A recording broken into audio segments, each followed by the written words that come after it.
Hello and welcome to the weekly Yes, a podcast where two best friends talk about their joint mission to say yes to life. I am your host, Jara Skagfjord, and co-host is my bestie, the amazing Kristin Guerin.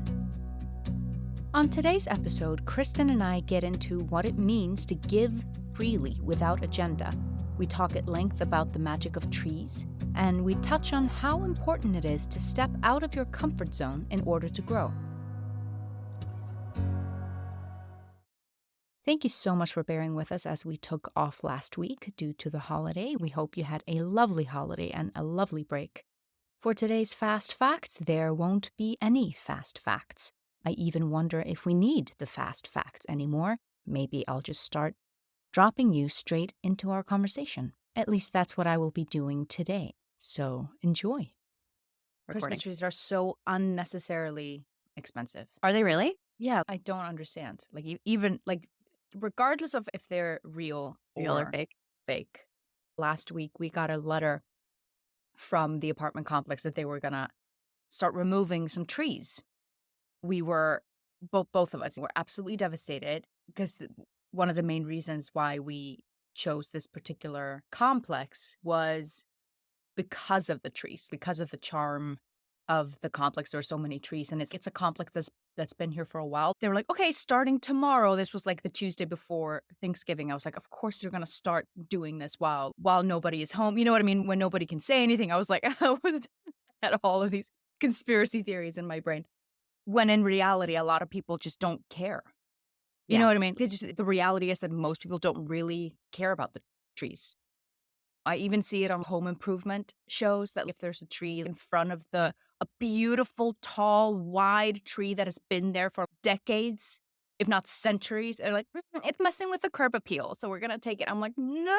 I'm like, I freak out. Anyways, I just became like inconsolable last week because of the trees. And then yesterday I was walking with my dog and he stopped, like he refused to move. I was like, okay, I guess we'll keep going this way. And it's like a part of the complex that we never walk in, and it's hidden behind these buildings. And then I saw they had just cut down a pretty big one in that area. And it really hit me. And it's so weird because like I was never like this. I wasn't like this as a kid. I know that a lot of people are like, oh, when I was a kid, I was like, oh, I loved all the animals and the trees. And I was like, I wasn't really. This is very recent for me. It just started when I moved to Atlanta. I just saw all the trees and I was like, oh my God, this is incredible. I'm in heaven, because in Iceland, we don't really have trees. Anyway, so I just saw the tree stump, but there was just like sawdust everywhere. And I was just like seeing like bits and pieces of the tree like on the other side of the fence. And I was like, this is so brutal. It's just so brutal. The tree sap was still coming out. I'm like, this is like the tree's blood. You know what I mean? I'm just like looking at this tree stump like bleeding in front of me. It was awful. It was just terrible. And then I saw all of the, what do you call them? Like the rings of the tree. And I was like, this is a really old tree. And why did they cut it down? My trainer was like, oh, so you're being like Lorax. And I was like, oh. And I've never actually seen Lorax, but I did the Icelandic voiceover for that movie. So Taylor Swift's character, I was her, but in Icelandic. But she's only in He's only in like really few scenes. So I didn't remember that's what the movie was about, or the story. I'm assuming there's a book as well because it's Dr. Seuss. Oh my gosh, that's so funny. Isn't that so funny? But I was like, yes, I am. A little bit like Lorax. And Dean sent an email to them anyway. He was like, I know that nothing's going to happen with this email. He was like, I know that it's not going to do anything, but it just has to be said. I was like, yeah, thank you. Thank you for doing that. Agreed. Well, I was on a little mini hike with my family this weekend when I was in Connecticut for the holiday. And the tiniest hike, this should not be considered a hike. We just walked maybe 30 paces into the woods. For my family, that's a hike. Sorry, we don't hike. Is that a modern way of measuring 30 paces? That feels like something people used in the 1700s. 30 paces to the left. Yes, exactly. And my dad, it was my brother, Kenny, my mom, and I. And Kenny and my mom were like looking at, there's these big like rock walls that have been there for at least hundreds of years. And we've always speculated about who built them and why and all this. They're pointing out like where they go and all this. And so they're living in the past of being like, do you think it was like the 1400s? Do you think it was like the 1700s? Do you think it was the Pilgrims? Who do you think? So they're just having fun, like living in like history, right? And my dad goes downstairs, watches. So my dad, he just like wanders off by himself in the woods, another 20 paces away. And he just stands there and just starts staring at certain trees. And I'm like, what's going on, Dad? It's just like communing with this tree. Wow, what an amazing tree this is, right? And he did this with a few different trees. And he found this one and he says, how old do you think this tree is? And I said, oh, I don't know. I think you're supposed to count the rings, right? But you can't do that. And he was like, well, I wonder if I can find out by measuring the circumference of it, right? So he gets out like an app on his phone to measure the circumference of the thing. We go through the whole thing. And then I Googled, based on the circumference, how big is the tree? So it's like 2.8 centimeters is a year, essentially. So something like that. So Okay. we did the circumference and we find out that the tree is 70 years old, which is my father's age. No way! So my dad, or that's at least what our like rudimentary science led us to believe. And it was just so beautiful. The tree is 70 years old, 70 and between 70 and 71 years old.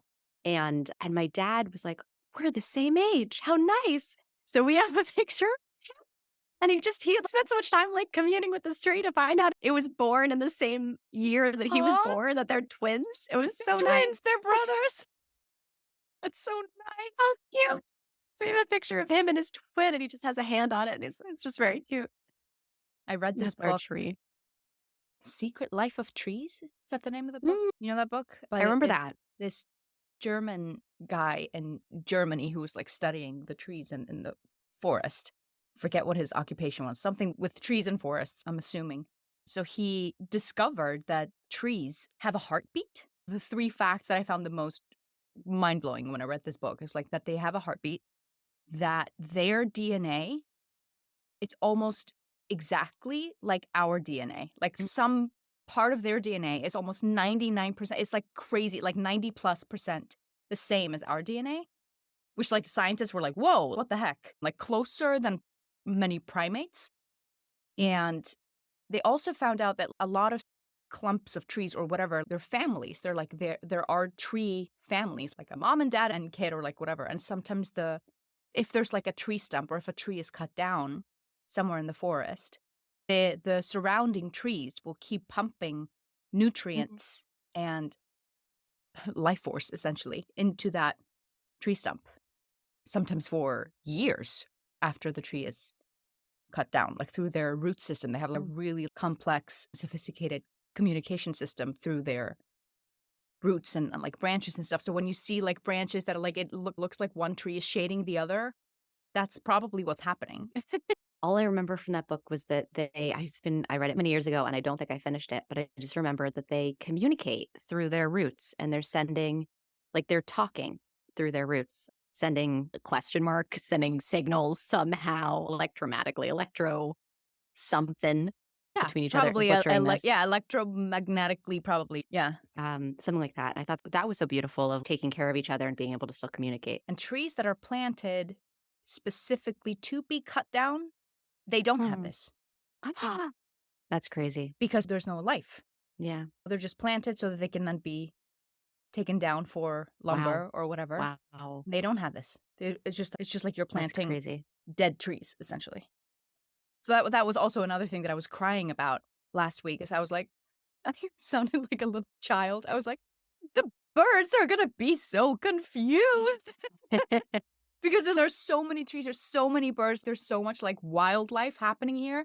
Like literally a hawk landed on my balcony a few weeks ago and just hung out there for a while. It was crazy. So I was like, this is messing with the ecosystem. Anyway, I was really angry. I was really angry and really sad because trees are amazing. Actually amazing. Agreed. What was your yes for the week? My yes for the week, we haven't seen each other for 2 weeks now.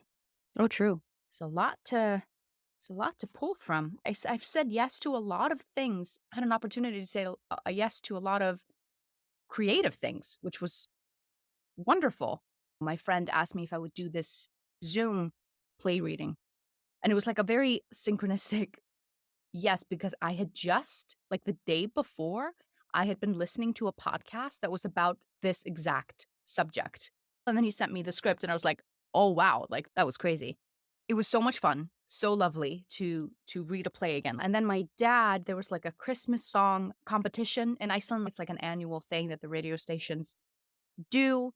And he was like, "I have this song. Do you have time to record the vocals for it?" And I was like, "I'm actually working all weekend, but I'll get it to you on Monday." He was like, "Oh, great. Like, the deadline is Monday at midnight. As long as you get it to me a couple hours before, we should be fine." I was like, "Great." Monday rolls along, and contractors show up on top of my roof, and I'm on the top floor. So there are, like, literally men doing step in time on my roof. And I was like, "Oh my god, I'm not gonna be able to do this." Mhm. And I felt so bad. I was like, "Oh, no. What do I do?" Because I really wanted to do this Yeah. actually for my dad, which wasn't always the case. Like, when I was a teenager and he would sometimes ask us to sing, I'll be like, "Ugh, dad, no, I don't wanna sing." You know what I mean? Anything your parents were doing was lame. But now I actually wanted to do it because I was like, "I don't know. Time is fleeting. We're both getting older. I don't know how many more Mm. opportunities I'm gonna get to, share in a song like this with Yeah. my dad." So I actually wanted to do it. So this is what I did. I woke up in the morning. I heard the guys on the roof. I was like, "Damn, this is gonna be a problem." I sent dad a voicemail. I was like, "Hey, so here's the thing. There are guys on top of my roof. They're, like, hammering and banging on top of me all day. I'm not gonna be able to get a good take." I was like, "I'm gonna hang around until they go on their lunch break. I don't know when that's gonna be. Yeah. I hope it'll be enough time for you to send it." Okay, so that's the plan. Great. And then Yadin texts me and he's, "Okay, like, I'm ready to be picked up now." And I thought to myself, "I'm gonna leave and pick up Yadin from Mhm. work, and they're gonna go on break. That's what's gonna happen." Yeah. I'm like, "Damn." But I was like, "I have the car. I have to pick him up. This is reality. This is real life." So I went and picked him up. I came back. I see all of the workers sitting around eating their lunch. And I was like, "I gotta, like, bolt." Because I was like, I Yeah. don't know how long they've been on break. I was like, "Okay, Adina, I gotta go." So I ran up to the apartment. I just did 3 takes. I didn't even think about it. I didn't even think about what Mm. it sounded like. I wasn't trying to be perfect, nothing. I was like, "I will send him 3 takes. He can edit it however he needs to edit it." As I am exporting the last take, they start banging again. Wow. So I literally had so this was maybe 10, 12 minutes that I had Mhm. record them, but that was the time that I had, and, anyway, that was the window of time. So I was thinking, like, with those 2 things, and then I also did, like, a reading for my sister, so these were, like, 3 things that happened within the span of 3 days that I was doing, not to get paid, not because it was, like, an incredible opportunity, even with the reading, like, it's not a role that I would be cast for. So I wasn't doing the reading because, "Oh, in the future, they might hire me for the role." That's not why I did the reading, I just did it as a favor to a friend. For my dad, I'm not getting paid to, like, record this song. I just Mhm. did it because he asked me and I wanted to. And same with my sister, I'm not getting paid to read this tarot. I wanted to do the reading for them.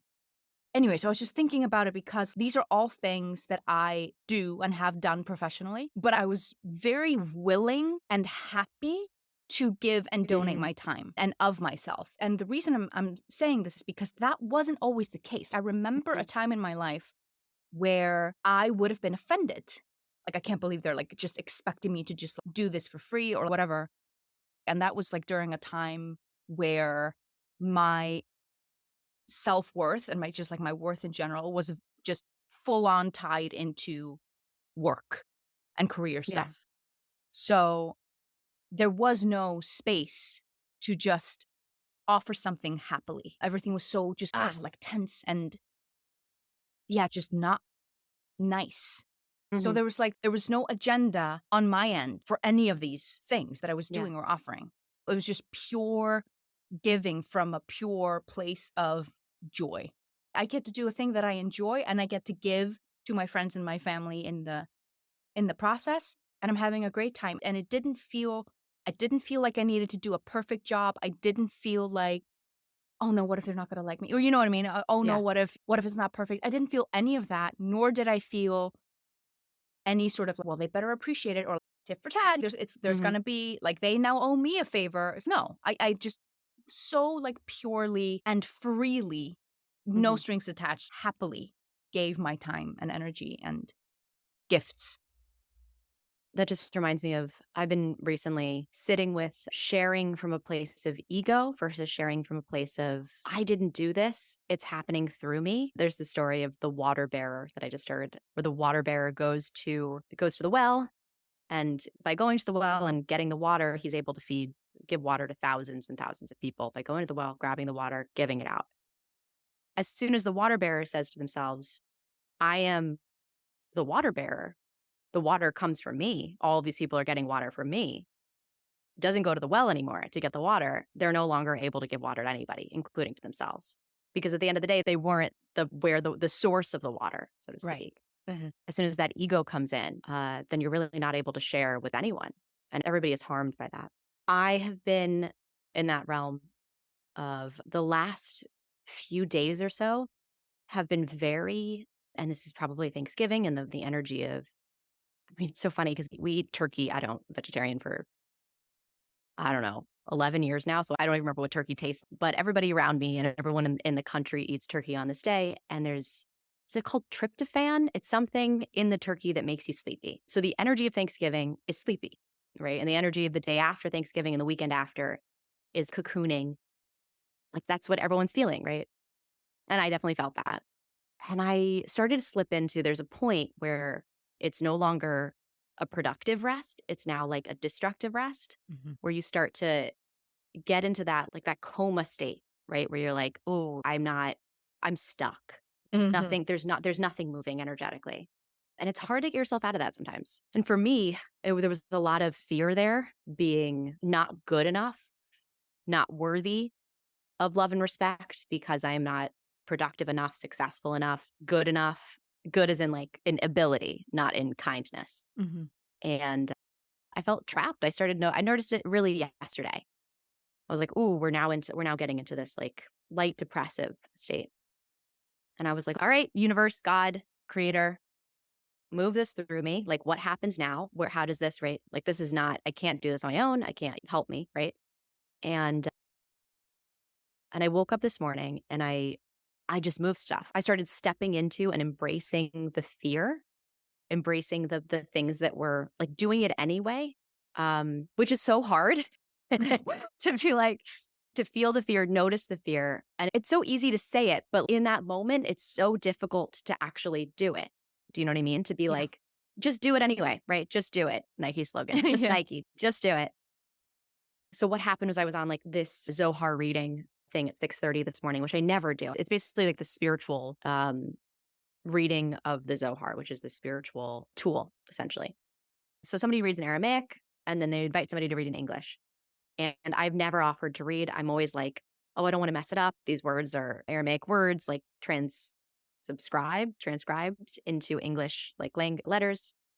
Oh, I'm going to mess it up. I don't want it. And I don't really want to. I'd rather just listen and receive. But I was like, nope, today I have to. I'm going to push myself just the tiniest bit into that fear to go do it. And I did it. And immediately I could feel like energy like move through me, right? And I was Mhm. like, okay, great. I witnessed the fear and I put myself in an uncomfortable position. I said, I'm going to be uncomfortable right now. This is going to suck. I'm going to do it anyway. And I felt it move through me. Okay, great. I did 30 minutes of that. And I said, all right, I'm going to go and start my day at 7 a.m. So I'm going to go start my day. I'm going to go to the gym, which I haven't been to the gym in a week now because of Thanksgiving and everything. God, I really don't want to go to the gym. It's freaking 25 degrees out there. It's freezing. I don't want to watch the gym. I don't want to do this. And I said, just be uncomfortable. Like lean into the discomfort and trust that discomfort, that the comfort is actually what's keeping you stuck, right? And beyond, if you can lean into that discomfort, that's where your limitless potential, the limitless possibilities that you have at your disposal at any given moment to change the world, to affect so much, to affect the people around you, the world around you, to do the things that you're meant to do. The only way to ever do that is to intentionally be uncomfortable, right? To see the uncomfortable moments and be like, I choose that. So that was my experience this morning. I'm trying to figure out this line, I think, right now of when it's you're forcing something Yeah. or when you're challenging yourself a little bit, right? And there's a line there. I don't know where it is. I've crossed it a lot. A lot. And I think for me, there's even hesitation, I think, for a while now, for a few years after being in recovery for workaholism for a year or so in 2020 to 2021. Now, on the other side of that, as a recovered workaholic, I'm very hesitant to go back to forcing myself to do anything. That's the way Mm. I operated for 10 years. So reflecting on that and being like, what is the intention behind it? Right. And Right. I think that's the thing, the intention behind it so that I can prove my worth to the world, so that I can, like, for the ego of I am the water bearer, I am proving my worth. Or is it a purer intention, as you just said, a place of sharing myself, right, with the world, with the intention of bringing more light in the world, bringing about more change and goodness in the world, experiencing more of life, right? Being more, having a bigger, like saying yes to life in a larger way. Is that the intention? Because that feels pure and that Mhm. feels like a good reason to push myself out of my comfort zone, as opposed to for love, because I believe that this is the only way I can win love, respect, worth. That feels like forcing. So I think it's something along those lines. I'm still hashing it out for myself. Yeah. It's also you go out into the world so that other people can enjoy you, right? Like to share of yourself and share your gifts, but also to take in Hmm. stuff. So we take in things from the world. So when are you taking in with the intention to like, oh, you're taking in, you're taking in, you're taking in, and then you will eventually give it out to others. Like somebody goes to, I don't know, Tibet and studies with the monks, and they're like, I need to take this to the people. And they don't stay with the monks. They decide to bring everything that they learned Yeah. to the people, or they write books or like whatever. And when are you taking in so that you can give more or so that you can give back? When are you filling up Yeah. to a point where you're just filling up just to so that you can stay full all of the time? I am gonna be full all of the time, no matter what. Yeah. And then when are you taking in because you're just numbing? Hmm. It's hard. It's hard to know. And I think sometimes for some of these things, we won't know until after the fact. Like sometimes we even Yeah. think we have pure intentions and then something is over. That did not feel good. Like maybe I thought I was doing it for that reason, but if I were to dig a little deeper, And I feel like the point, the intention would be to get to the point where you're able to, in foresight instead of in hindsight, be like, ah, yes, this is my actual intention right now, right? yeah. Because right now, I think a lot of the world is saying, in hindsight, that was my intention. But the ideal would be to have everybody being like, ah, in foresight. Now I'm looking ahead and Mhm. being like, what is my intention here? Is my intention pure? It also just makes me think of this Tibetan monk. So funny. I was a Tibetan monk twice. Apparently, I was in a past life. I don't know much about it other than that. And I think that's such an interesting, what you're talking about is the incubation period. I think I mentioned this a couple weeks ago. I'm in Sacred November. I'm ending Sacred November, right? I just think, okay, we're coming out of Sacred November.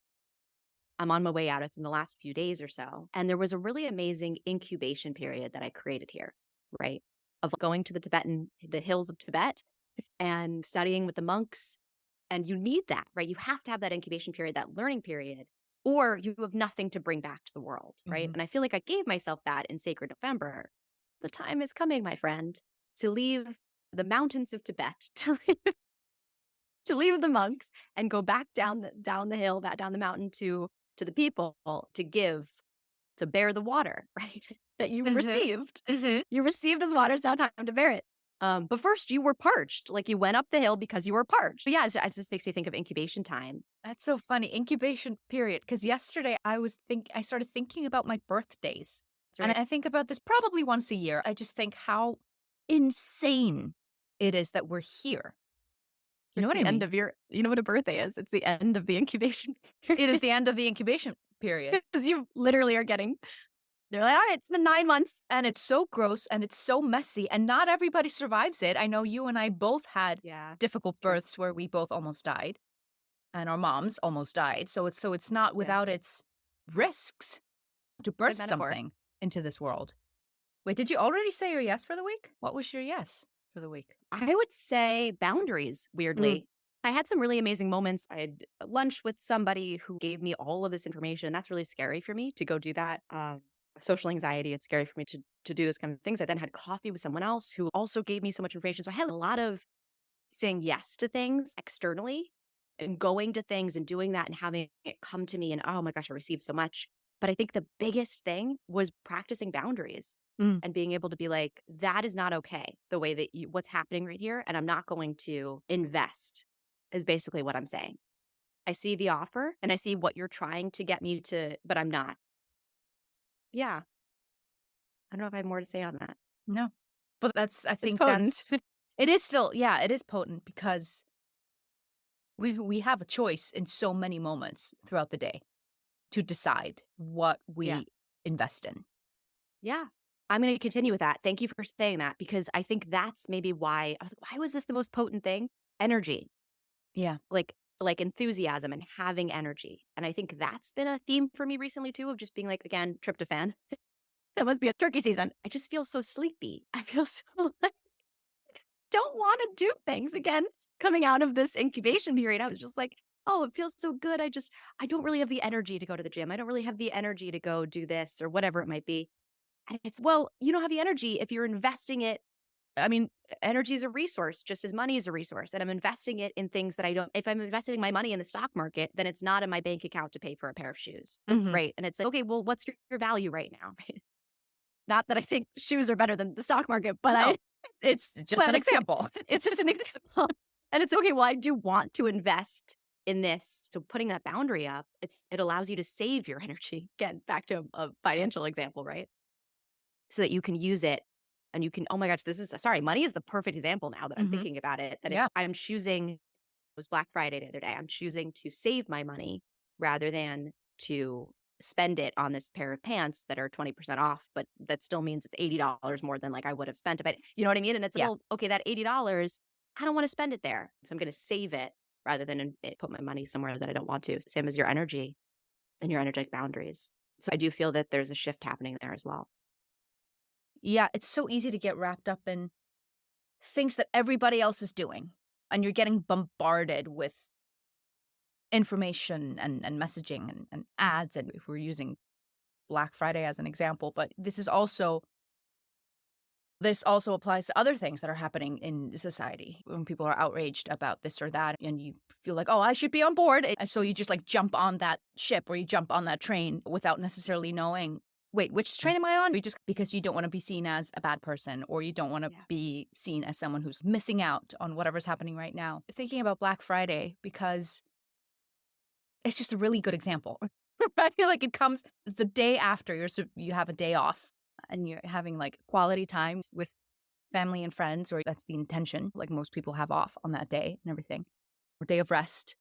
And then the next day is, "Now spend your money here. It's Yeah. now give us your resources." And I think there's a way to do it where, for example, a couple of months ago, there was a thing that I was, like, wanting to invest in, and then I was like, "Wait, Black Friday is coming up in just a Mhm. couple of months. I can actually wait. Maybe they will have," without knowing if they were gonna have one or not. "Maybe I'll wait until that specific time." So I think, again, with the intentions, I think that there's a Yeah. way to we don't have to say in general that Black Friday is a horrible thing and, No. "Ah, Yeah. fuck capitalism," all of that stuff. Well, it does exist, so how can I use it Yeah. to my advantage? Same thing with money. It's money is the evil of the world. I can see how you would think that, but Yeah. also money does a lot of good. So where am I gonna invest it? I wrote in my morning pages as well. This is gonna be my yes for the upcoming week, Mm. is really what I wanna say yes to is positivity. I can feel like it's so easy to get pulled into, like, the molasses that is negativity, and can look all kinds of ways, right? And I think I think people around us sometimes, like, I can really get wrapped up in, like, other people's drama or negativity or, like, venting or complaining, and, of course, everybody needs to vent every now and then, and I'm happy to hold space, and I need venting myself, all these things, but it's like, how can I just have the intention of just choosing to be more positive and more uplifting and more in a state of wanting to elevate something rather than coming down on something Yeah.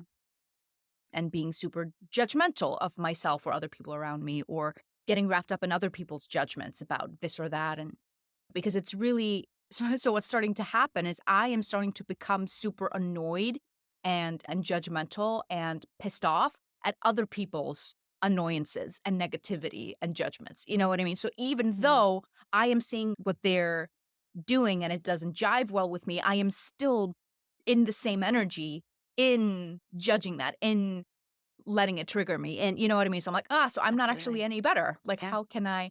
It's not about being better than your neighbor. It's not about that. How can I be better Yeah. for myself? I don't like feeling that way and I don't want to be this person. So how can I, elevate? One really mundane example is that sometimes when I'm watching movies and shows or like TV or whatever, I sometimes I will just stop watching it because this one episode was like poorly written or this one episode was like, I don't know, they were misogynistic or like whatever. And I'm like, nope, I'm done with the show. Never gonna watch it ever again. You know what I mean? It's just like, I'm not gonna give it a chance. And and then I might hear from other people. They're like, "Oh, have you watched this? Have you seen that?" And like, da, da, da. I'm like, "Nope, I stopped watching it because," you know what I mean? And then I'm just like wearing this badge of like, I Mhm. decided to not watch the show anymore because of this one thing that I didn't like. And I was like, I don't know if I like that. Yeah. You know what I mean? I know it sounds very like trivial, but No. it's just like a mini version of like how this shows up in other places in my life. People, oh, you should keep watching. It gets good. I'm like, I don't care. It's a waste of my Mm. time. You know what I mean? I don't care that it gets good in the middle. Like I already spent Yeah. 80 minutes watching 2 episodes of the show that is on they didn't catch me, they didn't hook me on the first 2 episodes, so I'm done, or like whatever, and then I revisit the shows and I was like, "Oh, it actually got good. Oh, I actually did enjoy that. Oh, I actually watched some very, interesting Mm. performances that I as an actor can learn from," or, "Oh, I see what they did there with the script or with the weirdness or with the music." Like, there is stuff for me to learn here, so how can I instead of just, like, throw a hissy fit and just like, "I'm not gonna watch this anymore," how can I just, like, be more curious. I wonder where this is gonna go. Not to say that you need to spend all of your time completing TV series that you don't enjoy. No.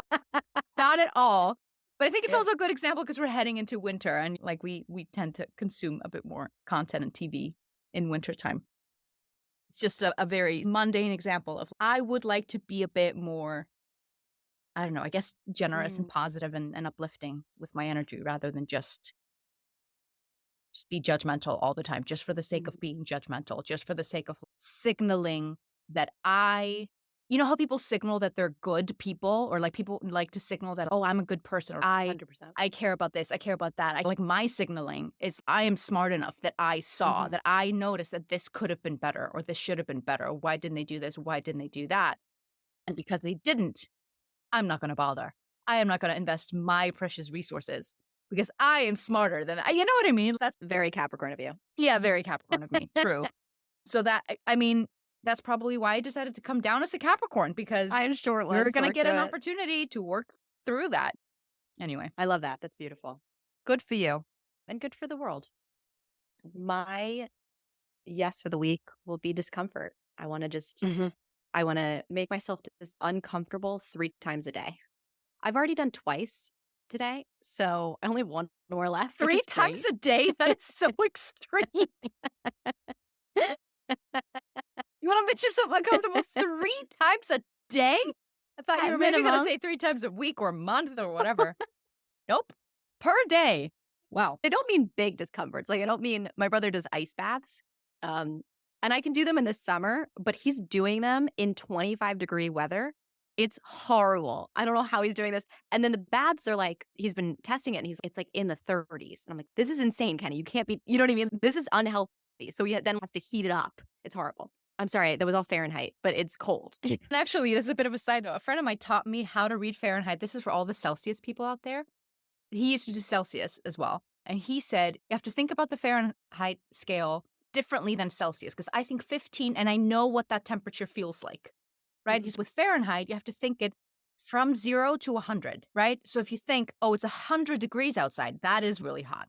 If it's in the 80s, oh, it's hot, but it's manageable. It's nice. 70s, oh, that's perfect. So you're thinking about it from a scale of a 1 to 100. And the minute he said that to me, I was like, you just changed my entire life. Now people say, oh my God, it's 50s. I'm like, that's cold. I know that because I'm thinking Oh, about it so when you say 30s, I'm like, I know that's very cold. That's very cold because that's low on the scale. So I'm not in my brain, I'm not trying to convert it from Fahrenheit to Celsius. I'm just using mm. that scale that he taught me how to use. I really struggle with Fahrenheit. That's all I know, but I still struggle with I It's don't just understand time and I don't understand temperature. Oh, so funny. Okay. My yes of the week is discomfort. It doesn't mean I have to be in ice baths in 20-degree weather, 20-degree temperatures. I don't have to like force that. It means like little things. Like this morning, I really didn't want to read. And this spiritual reading thing I was doing, I was so scared to do it. But I was like, just push yourself a little bit, make yourself a little bit uncomfortable and do it. I really didn't want to go to the gym. Make yourself a little bit uncomfortable. I'm so comfortable in my bed. It's nice and warm. Go out in the cold, put the jacket on and do it. And I'm so glad I did. So I already have 2 discomforts in one day. I just need one more today at minimum. So that's my goal for at least the next week. But I think that's really how you expand. I think that's how you start to, again, I said this already, but go into like your infinite, like we have no limitations. There are no limitations. We put the limitations on ourselves. Mm-hmm. So this is how to, I think, tap into more infinite possibilities. It's just a shift. Yeah. And it's a little scary because I'm sure I actually think about this a lot. I don't. Once a year, I think about probably my birthday. I think about the birth process. And I think about how, oh, wow, it must have been so comfortable and wonderful in there and so warm and cozy and all of your needs were met. And then you're thrust into the world. Most people by their heads, you and I being ripped out of our untimely ripped from, is that what it is? There's a line. It's a Shakespeare line. Is it from Macbeth or something? Yeah. Yeah. From woman untimely torn, something like that. All right. Well, we're butchering Shakespeare. Sorry, guys. And can you imagine being like thrust into the cold, the air? Like you've been in like this goo to be thrust into the air. No wonder babies come out screaming. You know what I mean? Like this must be horrible. So but then on the other side, it's better, right? Like you were outgrowing that. You couldn't grow anymore in the womb. So you had to come into the world in order to continue growing. So and in order to start giving, because when you're in the womb, you are literally just receiving. That's such a good point. And to start receiving more so you can give more as you grow more. Do you know what I mean? So that's such an interesting metaphor. Yeah. So I guess that's it for the day, huh? I guess so. Well, goodbye, friend. Okay, bye. That concludes this week's episode of The Weekly Yes. You will find us on all major podcast platforms as well as YouTube. And you can follow us on Instagram as well at The Weekly Yes. We encourage you to get a little uncomfortable this week and perhaps feel into the magic of trees, to give thanks and appreciate any and all nearby trees in your neighborhood. Keep saying yes, and we'll see you next week.